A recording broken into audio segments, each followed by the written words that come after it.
Impact Interview is sponsored by the Pocono Mountains, where small-town charm meets big adventures. Book your trip today by visiting PoconoMountains.com.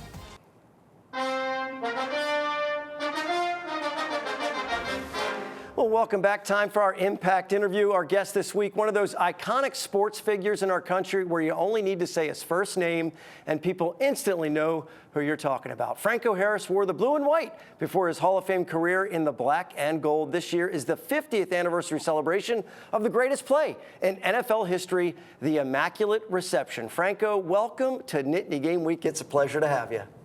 Thank you, guys. Nice to be with you.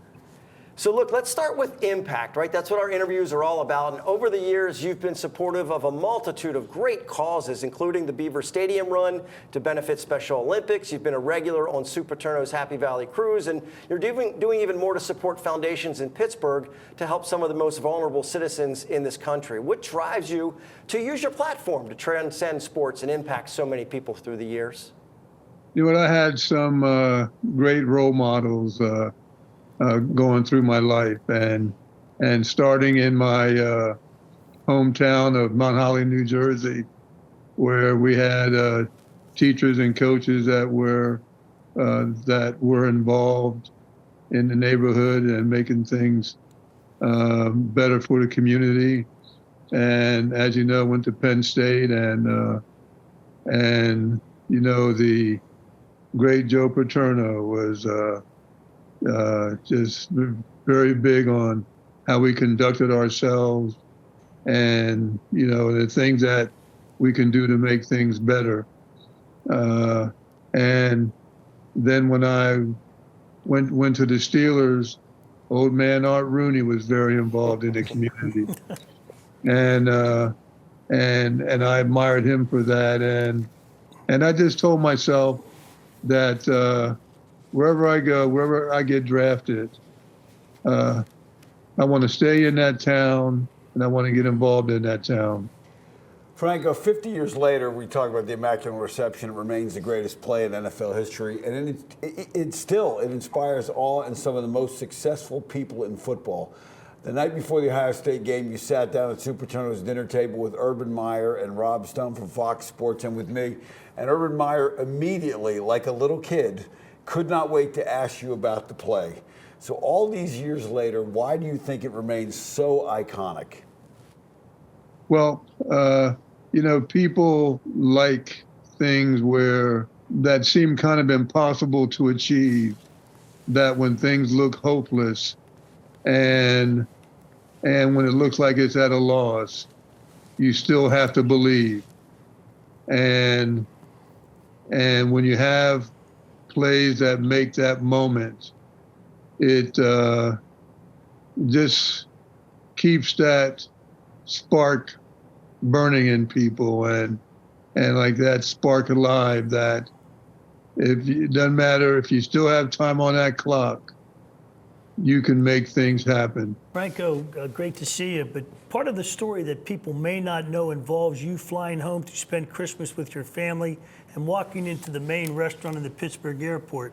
In today's era, when people are hugging and trading jerseys after the game, can you tell us about what it was like running into the Raiders at the airport after the game?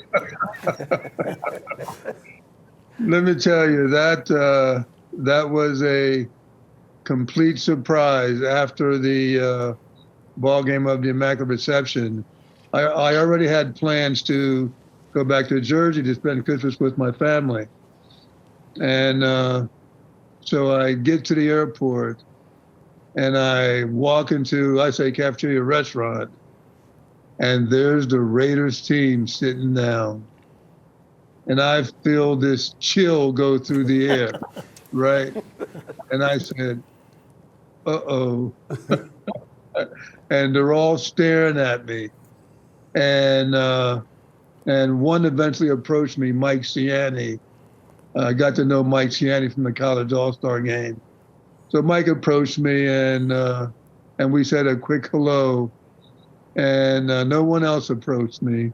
I just had some really strange glares and stares. And I said, hi, hello to Mike. And I got out of there. There they were waiting to catch their flight back to Oakland. And they weren't too happy. There were no smiles on their face. Well, look, the secret is out about your musical talents. We've shown the video of you and the other Penn State legends singing on the Happy Valley Cruise. Those are so much fun. How much do you enjoy your time with other Nittany Lions players and the time you spend with Penn State and Steelers fans on those trips? You know what? Those are really special times. Unfortunately, we don't get to see each other as much as we would like. And when we do get together, it really is special.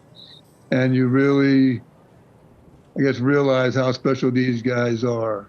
And so to be with them and have conversations with them, and as you said, even sing with them, it just makes for a real good time. And I guess I should say entertaining time. Also, Franco, from Joe Paterno, you mentioned earlier, to men like George Welsh and Penn Staters like Walt Conde, how much has your time at Penn State and the ongoing connection with the Penn State family meant to you?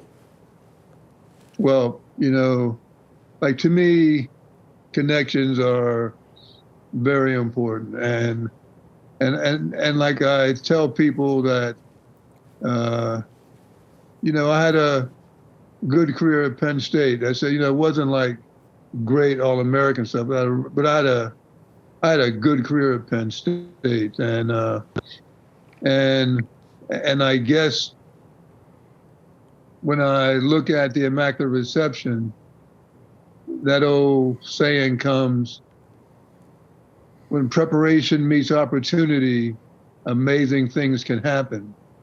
And as we know, with the Immaculate Reception, that when I say that phrase, go to the ball, go to the ball,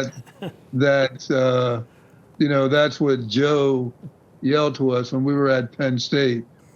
And little did I know that those few years before going to the Steelers, that saying would come to mean so much. And you never know what you can make happen, as I said, when preparation meets opportunity.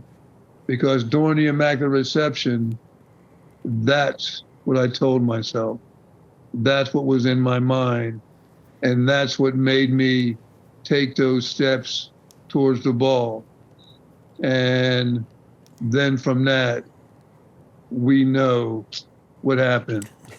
But, so when that preparation, met the opportunity, wow, amazing things can happen. And that's the football side. And the education side, I studied hospitality, hotel management, and a person who took me under his wing was Walter Conte. And once again, another beautiful human being, Penn Stater, who took me under his wings and introduced me to people in the industry. And when you have good people that mean so much to you, as I mentioned, like Joe and Walter Conte, it really makes a difference in your life, and all of it connects, because with Walter, I'm now in the food business, right? Who would have thought that? And it's been beyond my wildest dreams.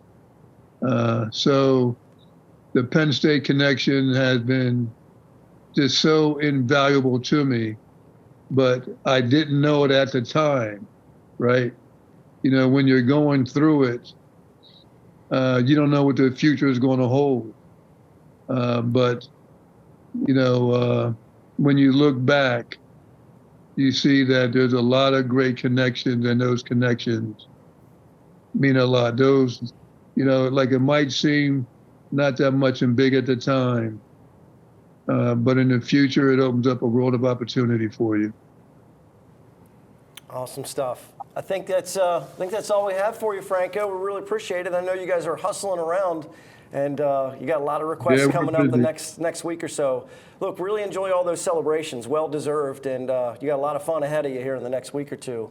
It's a big honor coming your way just to celebrate. So congrats. Thank you. And I also want to say that, well, we talked about, the cruise, and so I just wanted to say I'm looking forward to the next one, guys.